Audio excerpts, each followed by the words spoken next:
భద్రాద్రి కొత్తగూడెం జిల్లా అశ్వారావుపేట మండలం గుర్రాల చెరువు గ్రామంలో ఒక్కసారిగా గాలివాన రావడంతో పంట నేలమట్టమైంది. ఇక పంట చేతికొచ్చిన సమయంలో ఒక్కసారిగా గాలివాన రావడంతో నేలమట్టమైంది. ఒక్కొక్క ఎకరానికి వచ్చి సుమారు ₹1,00,000 వరకు పెట్టుబడి పెట్టామని, ఇప్పుడు ఒక్కో రైతుకు సుమారు 5 లక్షల వరకు నష్టపరిహారం వచ్చిందని అన్నదాతలు ఆవేదన వ్యక్తం చేశారు. ఇక వెంటనే ప్రభుత్వం స్పందించి నష్టపరిహారం చెల్లించాలని రైతులు వేడుకుంటున్నారు.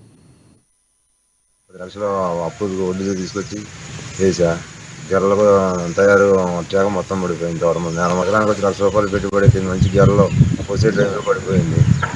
అది వచ్చి అప్పులు తెచ్చి వ్యవసాయం చేశాను. అసలు ఏం చేయాలో అర్థం కాని పరిస్థితి. అసలు బాధగా ఉంది. మొత్తం నేలమట్టం అయిపోయింది. గెర్రలు చేతికి వచ్చాక ఏం చేయాలో అర్థం కాని పరిస్థితి. గవర్నమెంట్ ఏమైనా ఆదుకొని మాకు స్పందించి ఏదైనా చేసిద్దని చూస్తున్నాం. గవర్నమెంట్ సంబంధించి ప్రస్తుతం పంట నష్టం ఇప్పించాలని కోరుకుంటున్నాం. గుర్రాల చెరువు 10 ఎకరాలు అరిచేసా.